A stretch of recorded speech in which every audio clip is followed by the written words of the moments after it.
Pozdravljeni in dobrodošli na okrogli mizi Mladi na pragu Evrope, ki organizira ISNG Drama pa Filozofska fakulteta v Ljubljani. Danes se bomo pogovarjali o položaju mladih, pred vstopom na trg dela, po njihovih možnostih, malo generacijskih zapletih. Z nami bodo član ansambla drame Aljaž Jovanović, igralec glavne vloge v predstavi Evropa. Dramaturginja drame Eva Kraševec, ki je tudi dramaturginja uprizoritve Evropa. Potem pa docentka za organizacijsko psihologijo na Filozofski fakulteti, dr. Eva Boštjančič, ki je soavtorica in sovrednica dela Organizacijska psihologija danes in jutri. In pa študentka psihologije na Filozofski fakulteti Nina Ivančič, ki je tudi soavtorica omenjenega dela. Kroglomizom pa povezovala Daja Crnović. Začela bomo v neki splošni situaciji mladih, pa bi začela mogoče kar z Aljažem, ki v predstavi Evropa igra 30 neki letnika, ki se znajde v položaju, ko se hoče osamosvojiti, ampak se mora vseeno vrniti domov k mami. Pa me zanima, kako si kot nekdo, ki je 30 in neki, doživljal to predstavo in situacijo tega Maxa. Ja, življa. Zdaj jaz moram najprej nekaj povedati. V bistvu mi je zelo težko biti danes tukaj. Namreč en razlog je zato, ker pač se nisem soočal, iskreno povem, z veliko zadevami, s katerimi se soočajo tudi moji vrstniki, tudi moji kolegi, ene, katere zelo dobro poznam in moram reči, da zaenkrat iz prve roke ne bom osebno vedel o zadevah, ki jih govorim zelo, na osebnem nivoju. Zdaj, če se pogovarjamo o predstavi,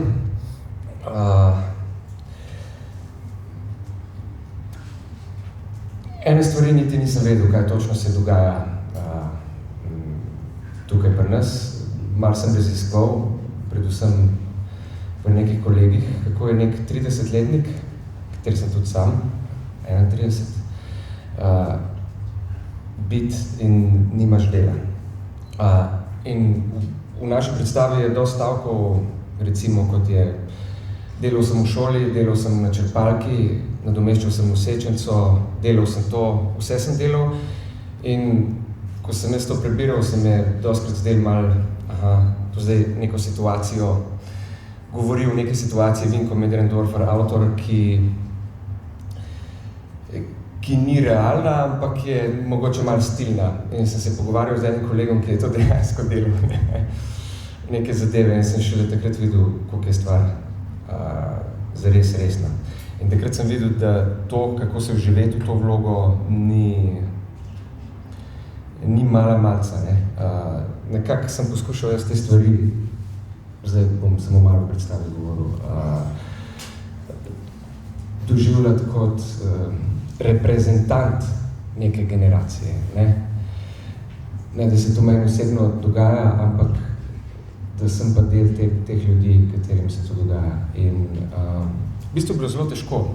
Najbolj je bilo težko se vrniti k mami. In tudi tega je zelo veliko.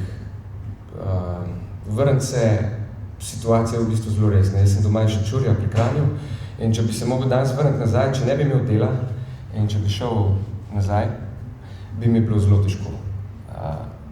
Imel bi hrano, imel bi vse, imel bi obleko, imel bi topel dom, ne bi imel pa neke svoje identitete in svoje svobode, ki jo imam zdaj. In glasno mi je všeč, da se naša predstava konča na način,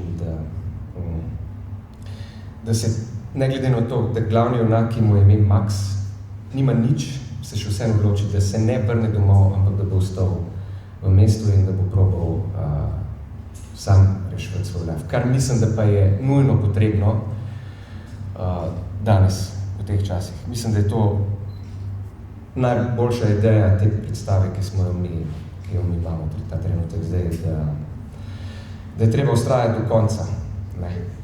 Karkoli se dogaja, vztrajati na svojem, v svojem prepričanju in se ne vračati, iti naprej, s knjigo v roki, ali pa s čimrkoli drugim, ali pa s platnom, ali pa z računalnikom, ali pa z čimrkoli se pač ukvarjaš. Tako, približno.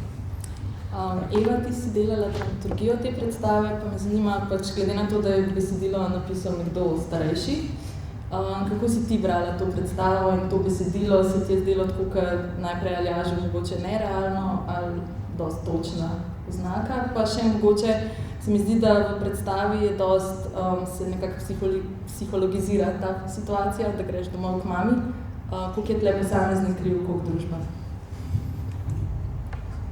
Pozdravljeni. Jaz sem v tem besedilu avtorja, ki se ne pripada generaciji 30-letnikov in se trenutno ne sooča s to situacijo, se pa sooča z eno drugo situacijo, recimo s pozicijo samozaposlenega v kulturi, kar je na nek način zelo podobna situacija, kot jo imajo mladi zdaj, ker pravzaprav morajo na tak ali drugačen način,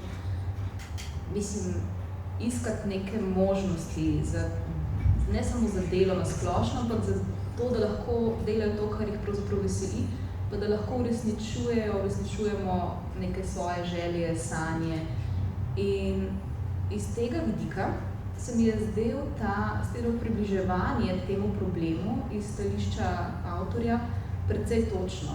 Se pravi, mladi zdaj soočeni s tem ničem oziroma z neko pravzaprav popolnim pomanjkanjem nekih, bi rekla, sistemskih ali pa pač mogoče splošnih rešitev za nekako vstop v neko odraslo samostojno življenje. Na tem nivoju se mi je zdel dramski tekst izredno zdajšnji, izredno aktualen in pravzaprav niti ne samo za to generacijo, ampak tudi še za kakšno drugo, ki se ukvarja v bistvu z samim pač pomanjkanjem možnosti. Zelo zanimivo se mi zdi, da je tekst v naslovu Evropa. Govori sicer pač o neke vrste provinciji, v katero Max kot protagonist, ki ga igra Aljaž, pravzaprav prihaja nazaj. Ta provinca se kaže skozi ta naslov Evrope kot dejansko globalna provinca. Provinca, ki je vse povsod, ne samo pač v Sloveniji, ne samo v nekih krajih, ki so mogoče nekaj kilometrov oddaljeni od centrov, ampak je pravzaprav ta provinca marsikje. In v tem smislu se mi zdi to dejansko tekst o koncu nekega pač obdobja ali pa mogoče o še ne vzpostavitvi nekega novega načina funkcioniranja družbe, posameznikov v družbi. Zdaj se seveda pač dogaja ogromno stvari, fleksibilizacija nekih delovnih razmerij in tako dalje. Ampak mislim, da je ključen razmislek za vse nas, ki smo na nek način na začetku ene karierne poti ali pa recimo temu profesionalnega pač življenja, kaj je pravzaprav, kako pravzaprav pristopiti k svojim sanjam, kako jih udejanjati, kam jih peljati in na kakšen način in kako iskati možnosti za delo. In to se mi zdi, ne vem, če nam bo pač, ne vem, katera država ali Unija ali pač kdorkoli ponudil dobesedno kakršnokoli rešitev v spremembi načinov. In mislim, da je ta sprememba, ki jo moramo izvesti oziroma jo moramo razmišljati oziroma o kateri moramo razmišljati skozi v bistvu nas same. In mislim, da je to nek facit, nek zaključek tudi tega Maxovega pač fantazmagoričnega potovanja v tej Evropi, da na koncu pride v bistvu do pač temeljnega spoznanja, da ne glede na družbeno situacijo, krizo in travmo, ki jo pač povzroča ta situacija, mora nekje, ne glede na vse znotraj lastne etike in pač odgovornosti, najti način. In to se mi zdi v tem trenutku najtežje v teh v bistvu pogovorih. A to utopija? A je to utopija, ja. Dejansko. Mislim, a govorimo o utopiji, a govorimo o nečem, kar je možno, ali je to možno, da se zgodi večjim ali samo nekim izbrancem, mislim, to je v bistvu zastrašujoče. Doktorica Eva Boštjančič, ali govorimo o utopiji, ne? Vi, mislim, če sem prav brala, ste napisali eno prošnjo za delo in takoj dobili službo. Tako da lahko v bistvu zdaj govorite o spremembah takrat, danes in zdaj, ko smo v Evropi. Ja, lepo pozdravljeni. Jaz sem po naravi optimistična oseba, ne, in jaz verjamem, da se vse da. In ko sem jaz iskala službo, to je skoraj 20 let nazaj, in Ja, jaz verjamem, da so možnosti. Imam pa sama izkušnjo, mesec dni nazaj sem dala v glas vsem študentom psihologije, da moja kolegica išče pomoč, inštrukcije za fanta, ki ima malo težav v osnovni šoli in da je stvar plačana. Naših študentov je 240 plus minus. Koliko mislite, da se jih je javilo? 500. Nihče. Ne? In tukaj se mi zdi, da je to odraz, morda bo Nina povedala, ker bolj ta generacija, ne? Ampak da starši njih niso naučili novi generaciji, da bi bili aktivni, da je otrokom vse prinešeno, da nimajo nobenih strahov, da nimajo nobenih ovir, ki jih morajo v mladosti preskočiti in da oni sploh ne vejo, kaj delajo in da so izgubljeni in mi je ful škoda, ker se mi zdi, da je svet ponuja toliko priložnosti, toliko zanimivih stvari, da je konec koncev samo študij eno skočna deska, da nekaj počneš v življenju. Vsi študij te ne determinira. Kot psiholog lahko počneš marsikaj, ne samo pomagaš, svetuješ ljudem, lahko si dober prodajalec knjig, lahko si sprehajalec psov, lahko pisec knjig, karkoli, ne? In tukaj se mi zdi, da predvsem pogrešam drznost in proaktivnost. Imejmo se fajn, življenje je, vzami ga in sam si delaj priložnosti in proaktivnost. Mislim, da je tista ključna stvar, ki manjka tem generacijam, ki zdaj prihajajo. No, verjetno se ne vpiše nihče na študij psihologije, da bi bil sprehajalec psov, ne? Verjetno so neka pričakovanja vse in tudi verjetno neke razmere, ki omogočajo potem, da se te študenti in študentke nekje zaposlijo, ne? Ja. Pač so spremembe, ne? So spremembe in definitivno študij ti da veliko in tudi naši študentje so zaposljivi. Morda Nina malo postreže statistiko kasneje, ki je malo pogledala statistiko na Zavodu za zaposlovanje, ampak večina mladih z diplomo danes najde službo v 6 mesecih, kar se morda nam, ko malo več izkušenj, zdi grozljivo, 6 mesecev biti doma. Danes pa, če si res aktiven, se mi zdi, da se da tudi najde službo, da ni problema, ne. Pa še nekaj bi rekla, no, veliko delajo preko študenta danes, tudi tvoja vloga je taka, ne, da se delajo preko študenta in večina, danes sem imela strojnike, smo z njimi klepetali na to temo, ne, greš študentsko delo delati in tam delaš zato, da zaslužiš denar. V resnici je pa vzad nekaj več, delodajalec pravzaprav preizkuša študenta in opazuje, kjer ga bi lahko kasneje zaposlil, kjer ga pa ne. Naprimer, si morda natakarca v enem bifeju, služiš, 4-3 evre na uro, komaj preživiš, ampak če si komunikativen, če si prijazen, morda pa pride tam en delodajalec pa reče, a te lahko vprašam, a te morda zanima, jaz pa iščem eno dobro prodajalko, a bi prišla k meni, ali pa iščem nekoga, ki bi delal marketing, a bi te morda zanimalo, si mi simpatična oseba. In to je pomeni, da vsaka priložnost, vsaka sled, ki jo v življenju pustiš, ti odpira neke nove možnosti, ne. To je moje stališče. Lahko sem ena replika na to? Meni se zdi v bistvu ključno to, kar ste prej bežno omenili, in sicer spremembo v bistvu načina mišljenja generacij. Mislim, da je to zelo vezano tudi na spremembo sistema, ki se je zgodila pač pred 20 in nekaj leti, oziroma spremembo v bistvu socializma oziroma pač življenja, kakršnega so doživeli naši starši v ta neke vrste neoliberalni kapitalizem pač našega bolj vzhodnega kot zahodnega tipa je naredila svoje, seveda, ne. In sprememba pač se ni, mislim, mi pa vsi pa smo na nek način vzgojeni tako, da bomo preživeli v sistemu, v kakšnem so živeli naši starši. In to je ista stvar, ki se je zgodila samo zelo zanimivo, no, pač pred 100 leti, pred Prvo svetovno vojno. To si lahko zelo zanimivo preberete, recimo v eni pač dosti poljudno napisani pa zelo zanimivi knjigi od Štefana Cvajda, Včerajšnji svet, v katerem opisuje v bistvu, da njegova, generacija ni znala razmišljati v terminih, kaj je to vojna, kaj je to neka družbena sprememba takega tipa, ker njihovi starši v bistvu niso doživeli vojne in je bilo pač obdobje nekega blagostanja, ki počasi se je izčrpavalo dolgo časa, dokler ni pač nihče ni verjel, da bo pač Prva svetovna vojna in tako naprej. Ni sicer zdaj pač poanta v tej vojni, ampak v tej pravzaprav popolni nepripravljenosti na to, kar prihaja. In tle se mi zdi, da pač zelo dobro ujamemo dejansko pač našo lastno nepripravljenost z svetom, ki pa pač vse spreminja. Sicer ne vsak dan tako drastično, ampak so pa določeni mejniki v zgodovini, zlasti recimo v naši polpretekli zgodovini, ki so na nek način odločujoči tudi za ta gibanja. Eva, lahko sem še jaz dodam, ne. Kaj se dogaja, ko mladi prihajajo domov? Moja prva služba je bila v nekem XY privatnem podjetju, plača 400 evrov. Kaj sem jaz dobila doma, ko sem prišla povedati, da imam službo na prvo glas? V privat podjetju boš delala. To je pa ni varna služba.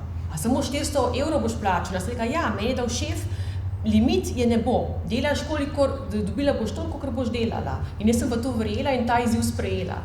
In doma, ta generacija, moji starši so imeli pa službo za celo življenje. In ja, njim je to vse tuje in dobiš že doma, skozi kasiraš te informacije. To ni v redu, da delaš 2 deli hkrati, ni v redu, da delaš popoldne, ni v redu. In seveda potem imamo neke skozi konflikte v sebi. Kaj pa je tisto, kar je prav? In danes je to, kar je Eva rekla, ali pa kar prikazuje vaša predstava. Ja, danes smo in danes plavaj v tem bazenu, pika. Pobegati ne moreš.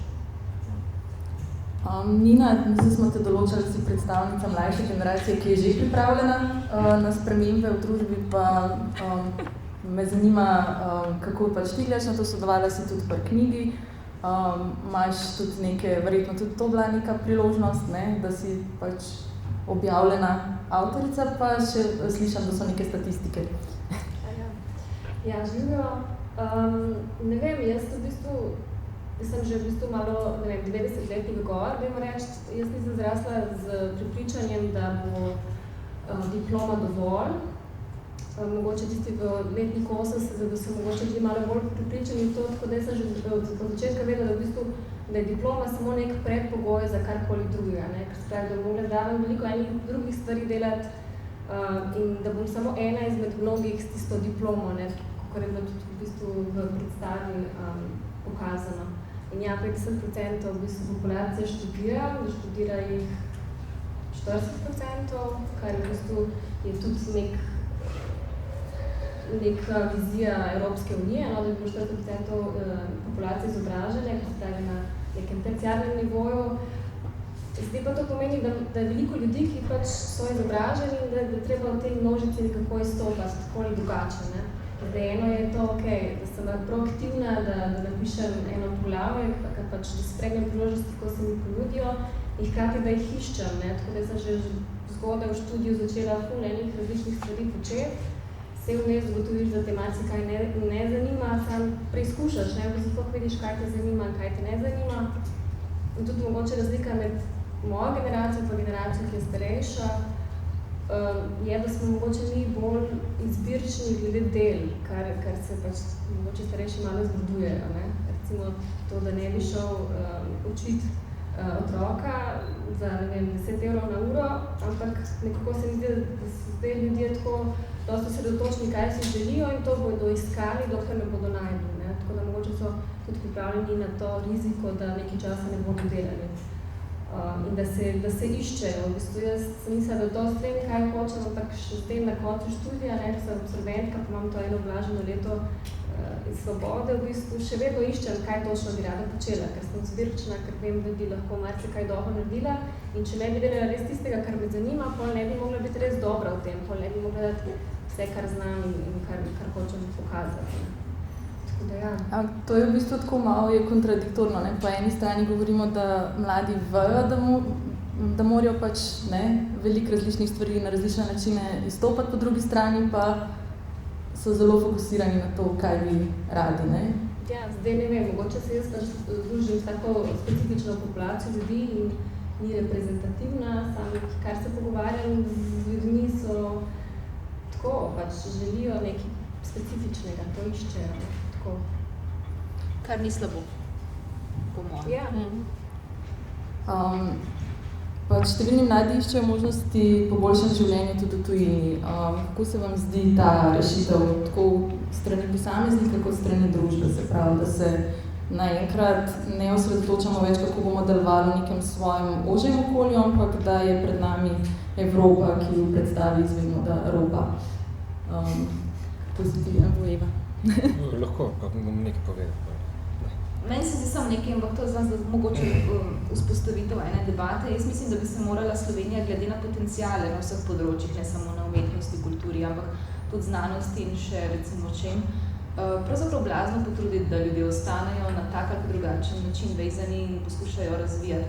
zadeve, pač svoje stvari in tudi nasplošno v bistvu inovacije pri nas oziroma v Sloveniji.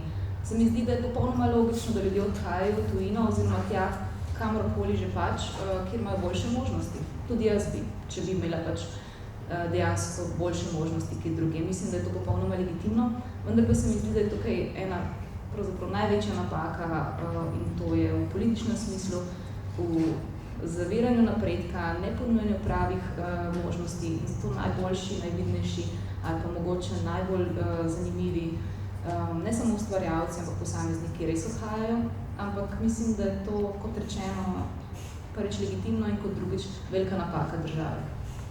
Smem nekaj reči? Ja. Veš, ne. Težko je to, ne? Ker v bistvu ne, domovine ni, ne, na nek način, v takem svetu. Poznam, mislim, zadnje čase sem bral veliko člankov, ker imamo res izjemno veliko potenciala na ful velikih področjih, izjemen potencial. Ali je to arhitektura, ali je to dizajn, ali so to kustosi, imamo enega zelo dobrega v Berlinu, recimo.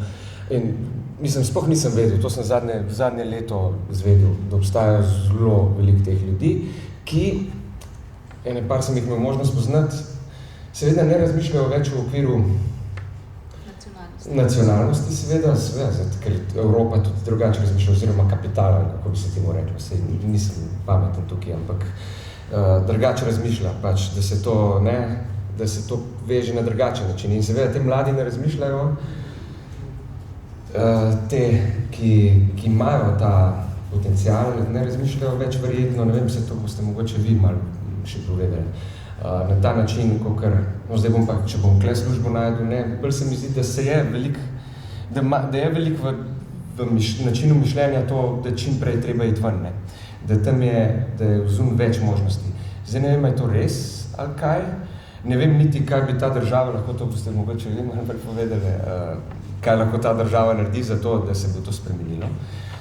Da bi kle, jaz bi tudi najraje videl, da tukaj ostanejo, ne, pa da, ampak težko je to, ne, mislim, če nekdo ima tam delo, pa reče, grem jaz malo v Francijo probati, ali pa grem jaz malo v Nemčijo probati, ali pa, in tam dobi, bo pač tam, ne. Ja, ampak je podprt, ne. Je podprt, ja. Ja, je podprt ne strani države, ampak strani kapitala. Ja, verjetno. Ne vem, kdo ropa to našo državo, a kaj? Ja, mislim tako, če prevzamemo ta kapitalistični diskurs, ne, je pač v bistvu odhajanje mladih v tujino pač je nesmotrno, ne, glede na to, koliko država z izobraževanjem, z različnimi pravicami vlaga v mlade, zato da potem grejo, ne, recimo. To je res neodvisno od perspektive, z katere gledaš. Ne? Če pogledaš egoistično, živimo samo enkrat, jaz verjamem v to, in da če imaš možnosti, če se svet ponuja možnosti, zakaj jih ne bi zagrabil.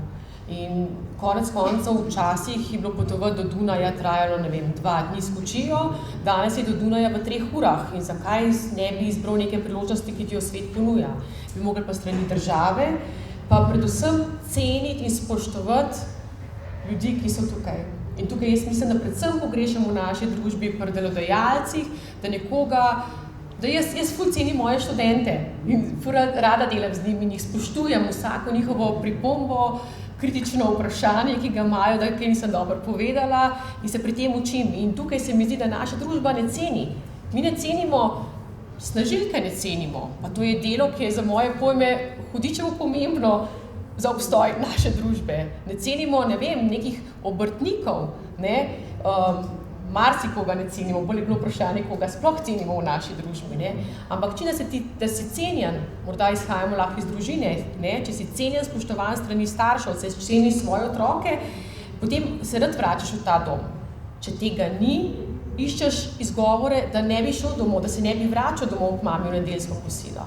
In isto je z državo, ne. Se tega ni, se nimamo kaj spraševati, ne. Ne, ko smo že pri izrazu cenim, ne, pa čist cene, recimo, če tako vzamemo, ne, mogoče Nina, se ti zdi, da recimo danes delodajalci sploh cenijo, koga dobijo, tudi mogoče finančno, mislim, kako to nagradijo potem?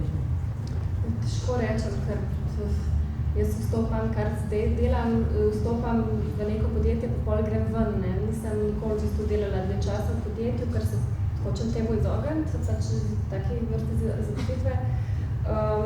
Mislim, da ne cenijo mladih. Ne vem, nekako se mi zdi, da tako, ko rasteš, greš iz gnezdica v gnezdice, ne? To se pravi, osnovna šola je gnezdice, pol je v bistvu srednja šola, malo večje gnezdice, pol je v bistvu faks še večje, bolj udobno gnezdice, kot ti je več dobljeno, starejši si, že malo te jemljeno kot odraslega, pa kar enkrat stop, pol te pa brcne iz tega gnezdica in pol moraš leteti, ne? Ampak v bistvu ne veš, kako se to počne, ker veš v teoriji, ker so te mogoče na faksu naučili, kako to zgleda, ne? In potem, ne vem, se moraš ukvarjati z, ne vem, s temi akontacijami dohodnine, pa prebereš 5 strani, pa ti ni jasno, zakaj gre, pa vprašaš odrasle, pa oni tudi v bistvu ne vejo, zakaj gre in pol si res tako malo izgubljen. In nisi opremljen z nekimi takimi, po mojem, orodji, kot je neko pogajanje z delodajalci, ali pa da se počutiš dovolj samozavestnega, da se postaviš zase, pa da zahtevaš primerno plačilo ali pa primerno obliko zaposlitve, ker se pravi, da ni to neka pogodba. Recimo zdaj tudi meni osebno se je to zgodilo, da v bistvu zdaj že študentska napotnica je delodajalcem predraga, ne, ker mora potem oni 30% dajatov plačati, ker pravi, da se njim bolj mene splača dati na avtorsko pogodbo, ker meni 39% vzamejo od zaslužka. In potem se to tako nadaljuje naprej, ne, pač bolj se mi splača izsiliti iz mene, da jaz odprem nek ESP, kakor da me on zaposli, ne. In se mi zdi, da si sploh ne ko si mlad, pač nimaš izkušenj, ne znaš, v bistvu nimaš nobenih referenc, na katere bi se lahko naslonil, nimaš v bistvu teh nekih praktičnih orodij, kako se znajti, da se boš postavil zase, ne. To se mi zdi, da manjka in zato je v začetku sploh težko, ne. V začetku res ful težko. Kako moram. Če se mogoče zdaj predstavimo na obdobje, ko mladi že dobijo neko delo, pa me zanima, kako pol, kakšne so te generacijske, ali imamo pri nas še to neko, ne vem, da obstajajo mentori na delovnem mestu, da starejši podpirajo mlade, ne vem, da imate verjetno neko izkušnjo, ne vem, mogoče bi ti Aljaž povedal, kako je s tem, ko si mlad v drami začetnik. Mislim, lepo, ne? Ja, seveda. So mentori, mislim, mentor je, zdaj drama je res specifična, no, okej, ja, moja zgodba je bila lepa zgodba o tem, kako študirati na akademiji in že sred akademije začenjati neke predstave igrati in potem seveda se takoj zaposliti, ne, in dobiti mentorja v obliki izjemnih igralcev in ne, tako da to je v bistvu na nek način blazno lepa zgodba, ne, mislim, je. Ste mi v bistvu zadnja neka generacija, ne, ki se je to zgodilo, mislim. Ja, res je, to pa, no sej, za mano, mislim, pred tem je, če sem prišel v obdobju Janeza Pipana, to je bil direktor predprejšnji in je, približno, do takrat se je nekako še zaposlovalo igralce, recimo v drami. Kot generacije tudi, seveda je prihajalo po 4-5 ljudi, je prišlo v 2 letih, ne. Jaz sem bil recimo v moji generaciji v bistvu edini, ki sem prišel v dramo in potem se je nehal zaposlovati, ne. In danes se to seveda zmanjšuje, ne. Nekaj se kaže, da se bo naslednje leto spet, ampak okej. Skratka, v gledališču je manjko generacije. V drami je manjko generacije, recimo, ne. Obstajajo 2 punci in jaz in, no, potem je Klemen prišel še Slagonja za mano. Ampak smo kapljali en za drugim, ne. Ne kot nekdo, ki bo, okej, zdaj pa reprezentanca, ne, zdaj bo pa prišel in zdaj se vi učite in zdaj delate svoje predstave in delate predstave o generaciji, o tem, kako vi vidite svet, to bilo pri nas malo teže, ne, recimo. Je bilo že malo drugače, upam, da se bo to spet ponovilo, tako da pač, ja, ampak no, te rezi v kulturo pač so močni, ne, vedno bili. V kulturo, ki konc koncev drži to, kar smo in ki je konc koncev blazno cenjena po svetu, po Evropi. Slovensko gledališče je, če smem malo tako reči, je zelo cenjeno, ne. Mislim, zelo. In to bi bilo treba spoštovati, ne, da je to tako. Mislim, ni to ne da se mi nekaj hočemo iti, ali kar lepo je to. Kaj je treba reči? Ima, ko ti vidiš ta izpad generacije, v bistvu, mogoče ne toliko v drami, ampak nasploh, recimo, če gremo zdaj malo na kulturo in umetnost. Mislim, kultura in umetnost ima to strahovito, traumatično, neproporcionalno razporeditev finančnih sredstev. Javni zavodi, kar je tudi drama, pač prejemajo neko subvencijo, ki je relativno pač visoka v primerjavi z neodvisno sceno in zaradi tega v bistvu so odnosi med inštitucijami pa pred tako imenovano neodvisno sceno, ki je pravzaprav isto odvisna, pač rahno problematični, ne? Ker so nepravični. In tle se mi zdi, da izpadke generacije se začuti v javnih zavodih, zaradi tudi krčenja sredstev in recimo pač ukinjanja delovnih mest. Na neodvisni sceni pa so v bistvu hujši problemi od tega.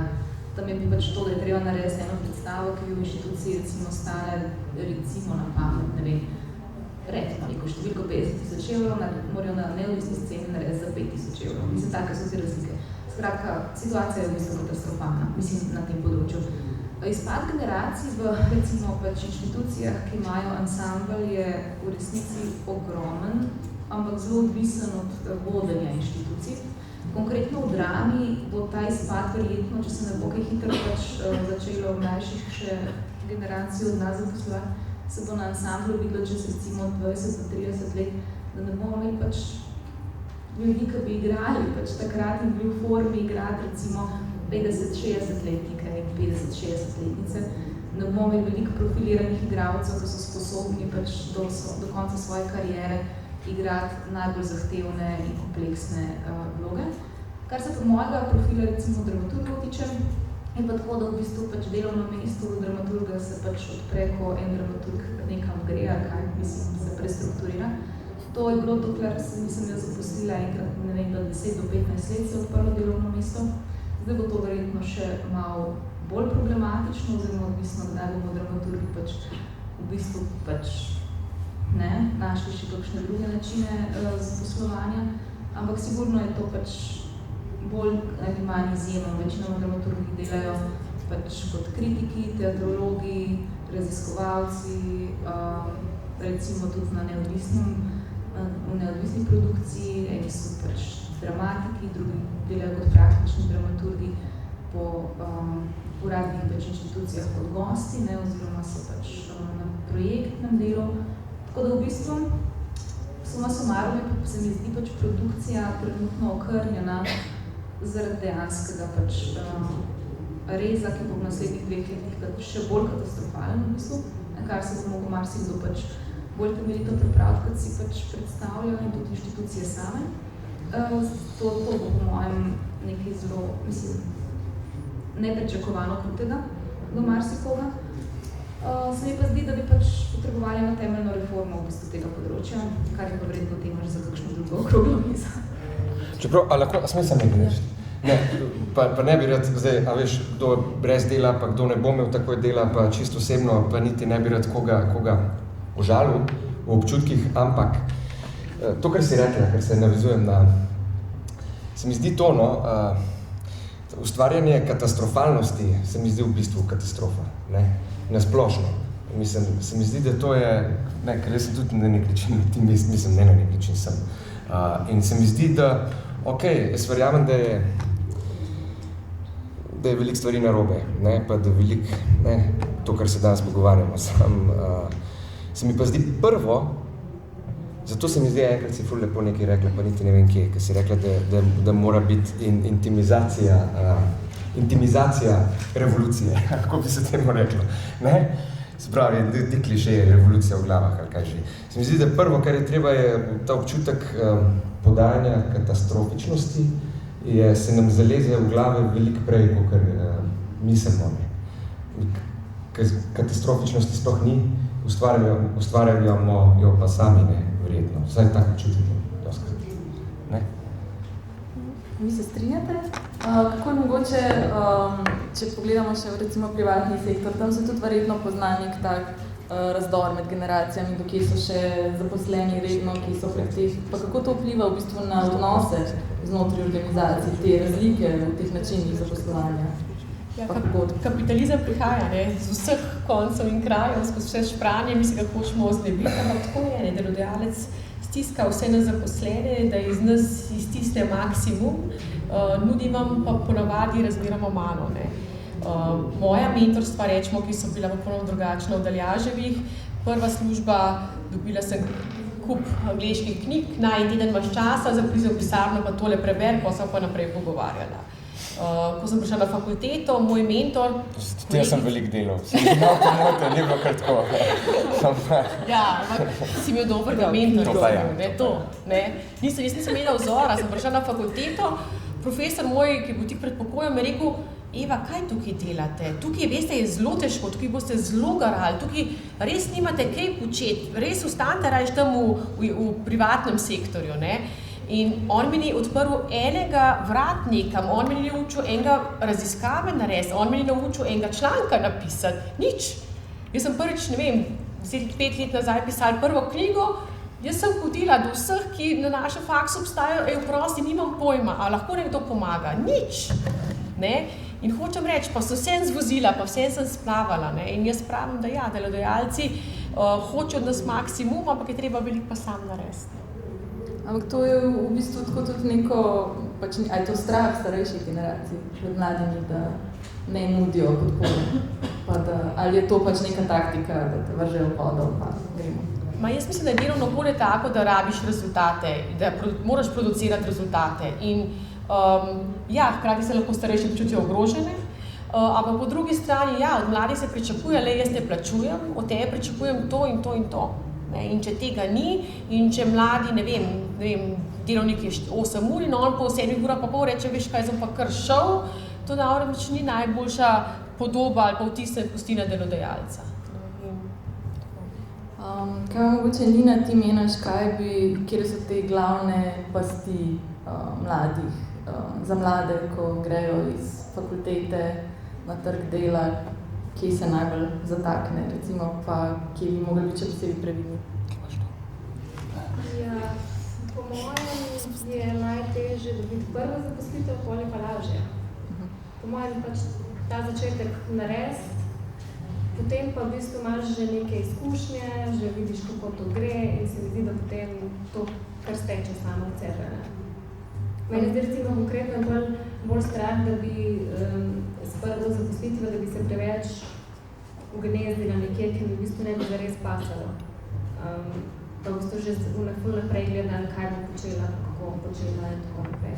Ampak mislim, da čisto za ljudi, ki v bistvu mislijo naprej, za študente, ki so aktivni, mogoče, ki delajo prek svojih študentskih društev, tam lahko ful enih izkušenj dobijo. Res, jaz sem tudi veliko tako dobila, tako da če si že od začetka aktiven, pa v bistvu si zaradi tega, ker si aktiven že omrežen, avtomatsko, pa če vidiš v 5. letni si zadnji letnik, pa ti rečeš, da je fajn imeti neko socialno mrežo, nekih stikov, ki ti bodo pomagali priti do zaposlitve. Zdaj v 5. letniku je prepozno, je težko to tako, da bi rekel, zdaj grem pa ven žurat, pa se bom zaljubil, ne mogoče je tako dobiti voljenih stikov. Tako da v že od začetka delam na tem, da to vzpostaviš in potem, ko to imaš, se mi zdi, da ni težko, da sploh ne. Mogoče je težava, če res greš na faks, zato da greš na predavanje, pa da se podpišeš na vaje in potem imaš list papirja in čakaš, da te bo nekdo opazil. Če si tak tip človeka, potem bo težko. Ampak ti tudi ne verjameš, da morajo mladi sprejeti vsak kakršnokoli delo? Ne, sploh ne. Ne? Dobro. Mogoče da zaključimo, kdo bi po vašem mnenju moral narediti več, da bi bili mladi bolj zaposljivi, študenti sami, mladi, država, delodajalci, fakultete ali kdo drug? Mogoče tlele na moje levi, Eva. Težko vprašanje. Jaz mislim, da za mlade oziroma za vsakega človeka je ena sama ključna stvar in sicer ne dopustiti glede svoje želje. Mislim, da tukaj to je ključno. In delati vse na tem, da se ta želja uresniči na način, ki je nekako najbolj intimno možno točen za vsakega od nas. In če ne popustimo glede svoje želje, bo mogel nekdo drug popustiti. pusti. Mislim, je to delodajalec, je to država, je to ustvarjanje nečesa novega, ampak ja, v tem intimnem smislu, tako kot sem jaz pač v bistvu razmišljala o tekstu, Evropa je v bistvu ta revolucija v prvi vrsti pač intimna in se potem razširi, je v bistvu revolucija nekih odnosov, zelo intimnih odnosov, ki se potem pač ustvarjanje v bistvu lastnega okolja znotraj tega, ampak definitivno pa ne popustiti glede te želje, ki je nujna za neko samo uresničitev. Ali jaš ima tukaj idejo, da rabimo Andrejo Džanija? Idejo ali idejo? Idejo. Da rabimo Andrejo Džanija, pa še ga Italijana. Ne, čakaj, v bistvu ne. Nekaj pa je, da se mi zdi, da se ful stvari začne, pa nisem psiholog, ampak da se ful stvari začne pri družini. Res imam tak občutek, da se ful stvari začne doma.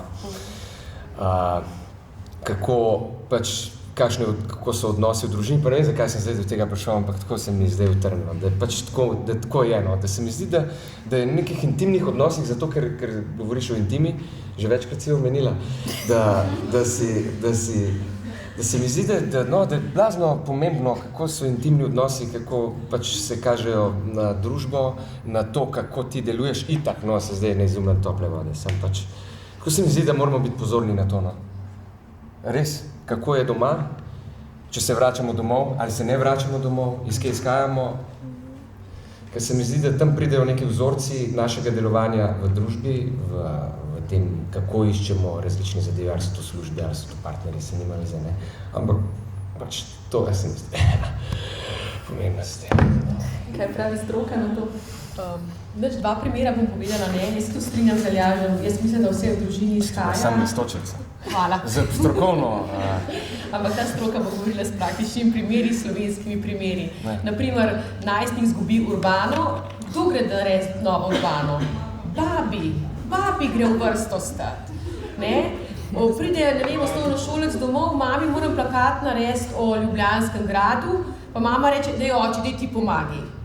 Kako pa lahko potem pričakujemo od teh otrok, da bojo na delovnem mestu, ko bo šef rekel, ej, dragi moj, a boš tole naredil, bo kar gledal, kdo pa zdaj na mesto njega to naredil, kako bo iskal stran poti. In jaz pravim, etika, vzgoja, spoštovanje, vse izhaja iz družine in sami moramo zase poskrbeti. Mi sistema spremenili ne bomo, lahko ga začnemo počasi spreminjati, da imamo take okrogle mize in da smo glasni in jasni, ampak drugače moramo poskrbeti zase in moramo biti včasih egoisti in reči, kaj je tisto, kar je meni najboljše in tem sanjam slediti.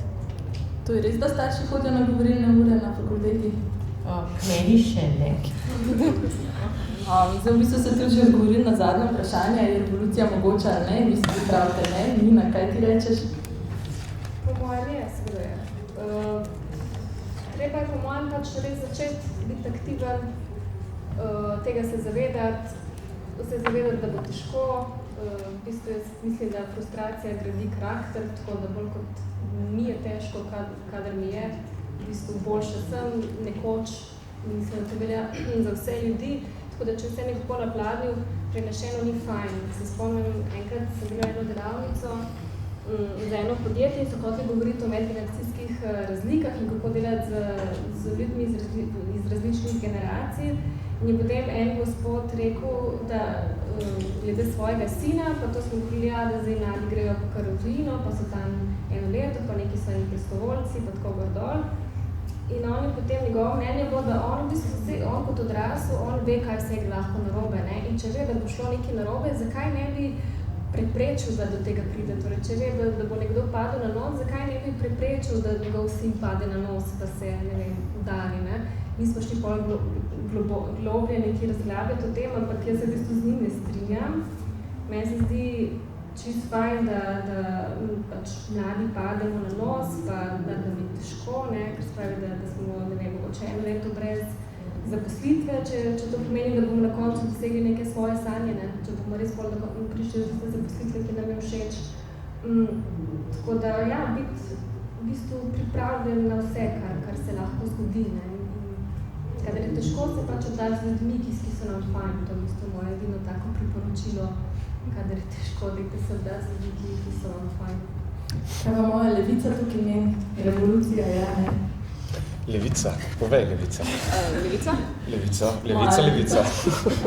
Ja, absolutno ja, z začetkom v glavah, ne? Ja, ne, jaz nimam komentarja.